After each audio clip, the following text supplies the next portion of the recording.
नमस्कार दोस्तों। Post office GDS भर्ती 2026 निकाली गई है।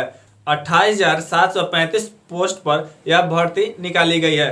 दोस्तों इस वैकेंसी में आप केवल 10वीं पास भी है तो यह फॉर्म को फिल कर सकते हैं। दोस्तों यह वैकेंसी ऐसी है, इसमें ना कोई परीक्षा लिया जाएगा ना कुछ भी लिया जाएगा।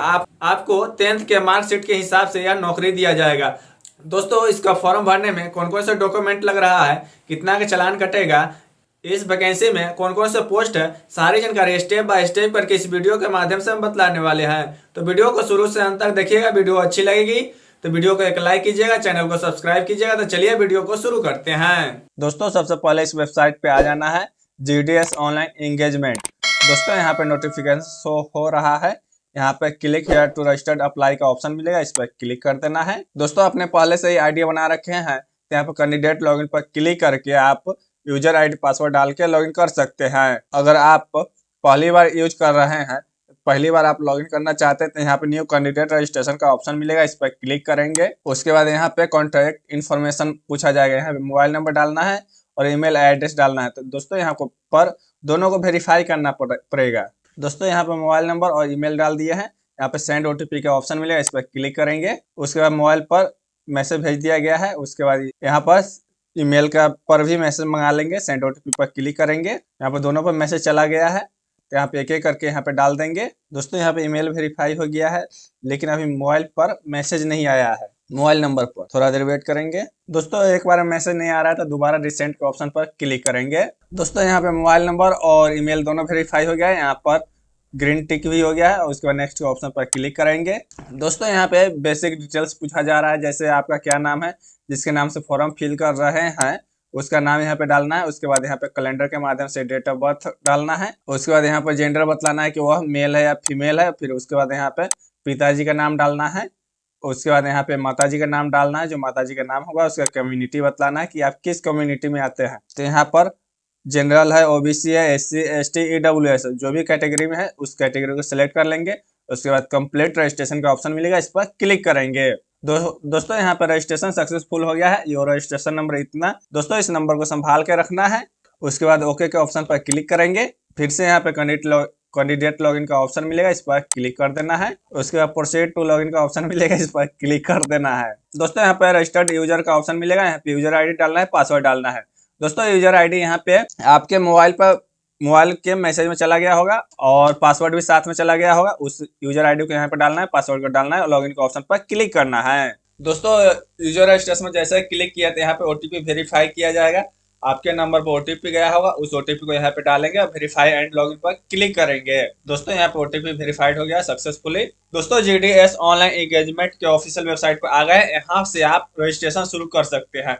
दोस्तों यहाँ पे ग्रामीण डाक सेवक का नोटिफिकेशन भी दिया गया है। दोस्तों यहाँ पे हम पहला क्या करेंगे कि फॉर्म को फिल कर रहेंगे। तो यहाँ पे अप्लाई ऑनलाइन का ऑप्शन मिलेगा, इस पर क्लिक करेंगे। उसके बाद यहाँ पे सिलेक्ट नोटिफिकेशन का ऑप्शन मिलेगा, तो यहाँ पे ग्रामीण डाक सेवक जीडीएस ऑनलाइन एंगेजमेंट का ऑप्शन मिलेगा, इस पर क्लिक कर देना है। दोस्तों यहाँ पर जो फॉर्म फिल किया जाएगा, 4 स्टेप में फॉर्म को फिल किया जाएगा। एक में पर्सनल डिटेल्स है, दूसरे में एजुकेशन डिटेल्स है, उसके बाद पोस्ट प्रीफरेंस है, उसके बाद यहाँ पे अपलोड फोटो एंड सिग्नेचर है। तो चलिए पहला स्टेप को कंप्लीट करते हैं, जो पर्सनल डिटेल्स है। दोस्तों यहाँ पे बेसिक डिटेल्स में जो भी डिटेल्स डाले हैं सब ऑटोमेटिक पहले से फिल है। उसके बाद यहाँ पे अदर डिटेल्स पूछा जा रहा है, क्या आप शादीशुदा है, जो भी है अपने हिसाब से चुन लीजिएगा।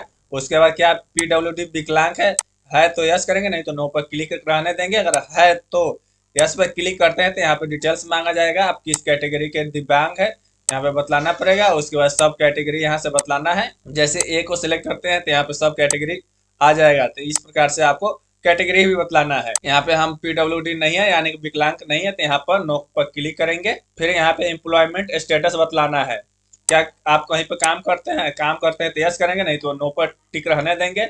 उसके बाद यहाँ पे एड्रेस डिटेल्स डालना है। एड्रेस डिटेल्स में यहाँ पे पहले फुल डिटेल्स डालेंगे। फुल डिटेल्स कैसे डालेंगे, पहले विलेज, जैसे विलेज का नाम XYZ है जो भी है उसे लिख देंगे। फिर उसके बाद कॉमा देंगे, फिर कॉमा, उसके बाद पोस्ट, जो भी पोस्ट का नाम होगा उसे लिख देंगे। उसके बाद PS, उसके बाद जो भी PS का नाम होगा उससे लिख देंगे। फिर डिस्ट्रिक्ट, जो भी डिस्ट्रिक्ट का नाम होगा लिख देंगे।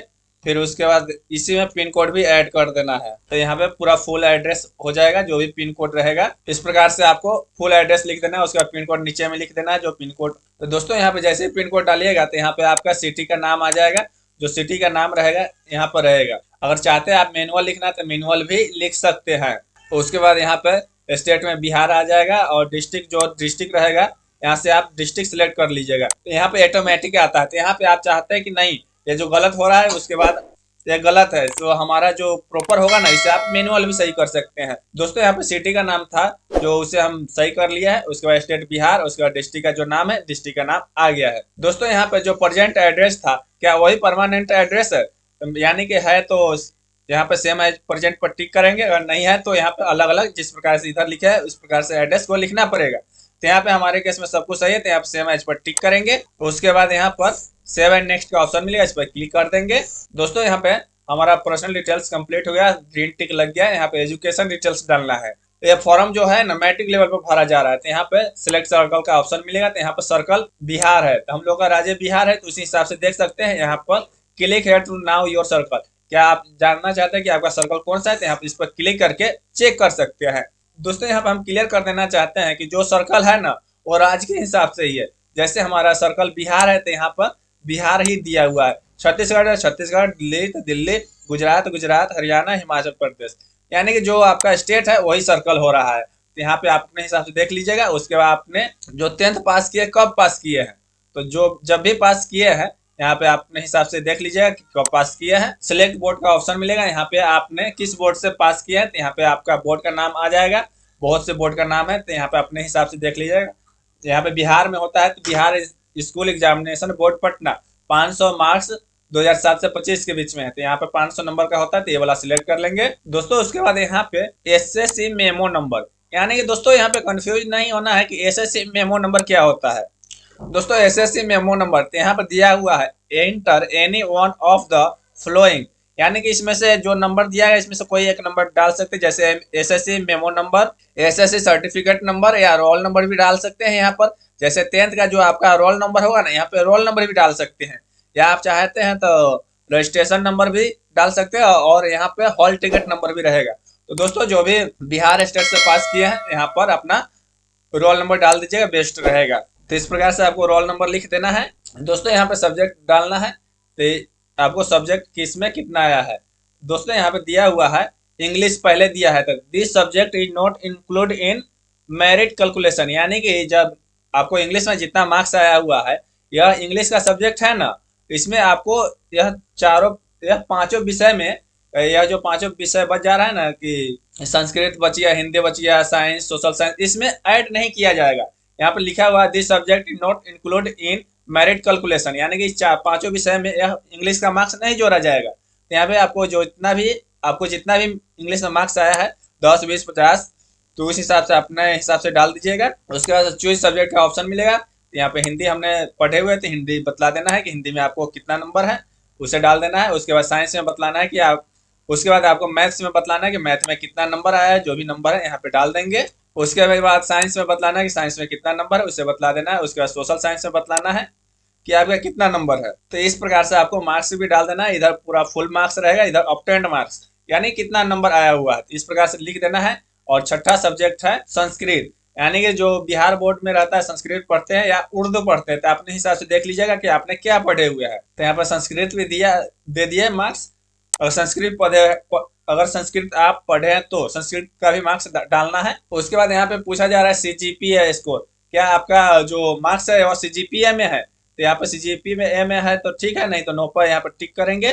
दोस्तों यहाँ पे दिया हुआ है क्या आपने अदर लैंग्वेज की भी पढ़ाई किए हुए हैं, अगर पढ़ाई किए हैं तो यस करेंगे, नहीं तो नो पर टिक रहने देंगे। उसके बाद यहाँ पे सेव एंड नेक्स्ट का ऑप्शन मिलेगा, सेव एंड नेक्स्ट पर क्लिक कर देंगे। तो दोस्तों यहाँ पे एजुकेशन डिटेल्स भी सेव हो गया है। अब अगला ऑप्शन है पोस्ट प्रेफरेंस देना है। तो पोस्ट प्रेफरेंस कैसे देना है चलिए बतलाते हैं। सिलेक्ट सर्कल कर लेना है कि आप किस सर्कल से फॉर्म को फिल करना चाहते हैं, फॉर्म के लिए अप्लाई करना चाहते हैं, तो उसे चुन लेना है। तो दोस्तों हम बिहार से, तो बिहार सर्कल को चुन लेंगे। फिर उसके बाद डिवीजन चुनना है कि आप किस डिवीजन से फॉर्म को फिल करना चाहते हैं। तो दोस्तों इस वीडियो में बता देना चाहते हैं, तो जो शिवहर जिला है तो शिवहर जिला का नाम नहीं दिया गया है, तो आप चाहे तो मुजफ्फरपुर जिला से ही आपको इस फॉर्म को फिल कर सकते हैं। दोस्तों यहाँ पे 3 पोस्ट दिया गया है। 3 पोस्ट का नाम बतला देते हैं यहाँ पे कौन कौन सा पोस्ट होगा। दोस्तों यहाँ पे 3 पोस्ट का नाम दिया गया है। यहाँ पे बीपीएम, एबीपीएम और डाक सेवक। दोस्तों बीपीएम इसमें सबसे बेस्ट पोस्ट होता है ब्रांच पोस्ट मास्टर, ये हो गया बीपीएम का फुल फॉर्म। और एबीपीएम का हो गया असिस्टेंट ब्रांच पोस्ट मास्टर, ये हो गया। और डाक सेवक हो गया जो आपको घर पे जैसे आधार कार्ड पहुंचाता है, पैन कार्ड पहुंचाता है, वोटर आईडी कार्ड, जो भी होता है सरकारी डॉक्यूमेंट वो पहुंचाता है, उसे डाक सेवक बोलते हैं। तो आप अपने हिसाब से सेलेक्ट कर लेना है कि आपको कहाँ कहाँ पे फॉर्म को लिए अप्लाई करना है, कहाँ से आपको फॉर्म को फिल करना है। तो दोस्तों यहाँ पे चाहते हैं जो आपको नजदीकी होगा ना, उसे आप चाहते हैं कि पास में रखना है, तो उसे 1 नंबर पर सेलेक्ट करना है। मान लीजिए कि हमको इसको 2 नंबर पर रखना है, तो यहाँ पे 2 नंबर सेलेक्ट कर लेंगे। उसके बाद मान लीजिए कि हमको इसको 3 नंबर पर रखना है, यहाँ पर 3 नंबर सेलेक्ट कर लेंगे। इस प्रकार से आपको सेलेक्ट कर लेना है, जितना भी पोस्ट है सभी को सेलेक्ट कर लेना है। दोस्तों मान लीजिए कि आपको बीपीएम का जितना भी पोस्ट होगा ना, सबको 1 नंबर 2 नंबर करके सीरियल कर लेना है। उसके बाद आपने एबीपीएम को सेलेक्ट कर लीजिएगा, फिर उसके बाद डाक सेवक का सेलेक्ट कर लीजिएगा। तो अपने हिसाब से कर लीजिएगा। यहाँ पे जैसे जितना भी बीपीएम का पोस्ट होगा ना, उसे आप पहले सेलेक्ट कर लीजिएगा, फिर उसके बाद एबीपीएम का सेलेक्ट कर लीजिएगा पूरा। इसमें जितना भी था बीपीएम का पोस्ट सभी को सिलेक्ट कर लेंगे पहले। यहाँ पर देख सकते हैं यहाँ पे बीपीएम का है, तो इसे हम पहले सेलेक्ट कर लेंगे। यहाँ पर 9 पर यहाँ पे बीपीएम है, तो यहाँ पर 10 पे ये हो गया। इस प्रकार से आपको पहले जो बीपीएम का पोस्ट होगा ना उसे सिलेक्ट कर लेना है, उसके बाद एबीपीएम का पोस्ट सेलेक्ट करना है। दोस्तों इसमें जितना भी पोस्ट दिया है सभी को A to Z सेलेक्ट कर लेना है। दोस्तों यहाँ पे हमने सेलेक्ट कर लिया है। तो दोस्तों यहाँ पर भी दिया गया है कि ऑल पोस्ट सेलेक्ट करना ही पड़ेगा आपको, तभी जाके आपका फॉर्म आगे सबमिट हो पाएगा। तो यहाँ पे सीरियल वाइज दे दिया है कि आपने जिस प्रकार से आपने सेलेक्ट किए हैं इस प्रकार से यहाँ पे दिया हुआ है। उसके बाद सब कुछ सही है तो यहाँ पे सेव एंड नेक्स्ट का ऑप्शन मिलेगा, इस पर क्लिक कर देना है। दोस्तों उसके बाद अपलोड फोटो एंड सिग्नेचर का ऑप्शन आ गया है, यहाँ पे अपलोड फोटो और सिग्नेचर करना है। तो चलिए बतलाते हैं कैसे करना है। दोस्तों जैसे फोटो के डॉट वाला ऑप्शन है ना, इस पर टिक कीजिएगा तो यह ऑटोमेटिक फोटो का साइज दे देगा।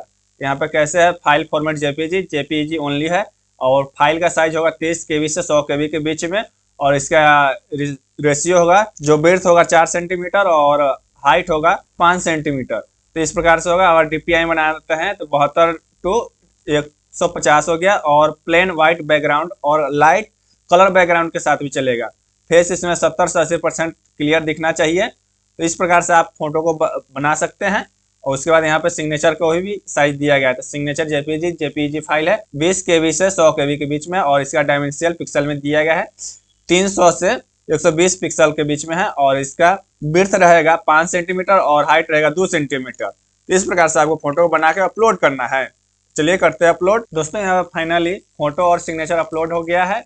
उसके बाद स्क्रॉल करके नीचे आना है, यहाँ पे कुछ डिक्लेरेशन दिया गया है कि आपके पास साइकिल या स्कूटी या मोटरसाइकिल होना चाहिए, सब दिया गया है, आप अपने हिसाब से पढ़ लीजिएगा। उसके बाद यहाँ पे चेकबॉक्स मिलेगा, चेकबॉक्स पर टिक कर देना है, और इसके बाद प्रीव्यू का ऑप्शन पर क्लिक करना है। दोस्तों यहाँ पे एप्लीकेशन प्रीव्यू आ गया है, यहाँ पे सभी डिटेल्स को अच्छे से मिला लेना है। उसके बाद मान लीजिए कि आपका कोई भी डिटेल्स गलत हो रहा है तो एडिट एप्लीकेशन का ऑप्शन मिलेगा, इस पर क्लिक करके आप सुधार सकते हैं।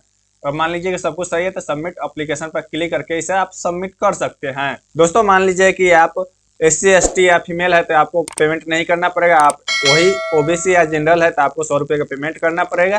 पेमेंट करके इसको फाइनल सबमिट कर देना है। तो दोस्तों आज हमने बताया कि इंडिया पोस्ट GTS का फॉर्म ऑनलाइन आप कैसे भरेंगे, सारी जानकारी स्टेप बाय स्टेप करके बताए हैं। वीडियो अच्छी लगी तो वीडियो को लाइक कीजिएगा, चैनल को सब्सक्राइब कीजिएगा। तो मिलते हैं एक और नेक्स्ट वीडियो में, तब तक जय हिंद जय भारत।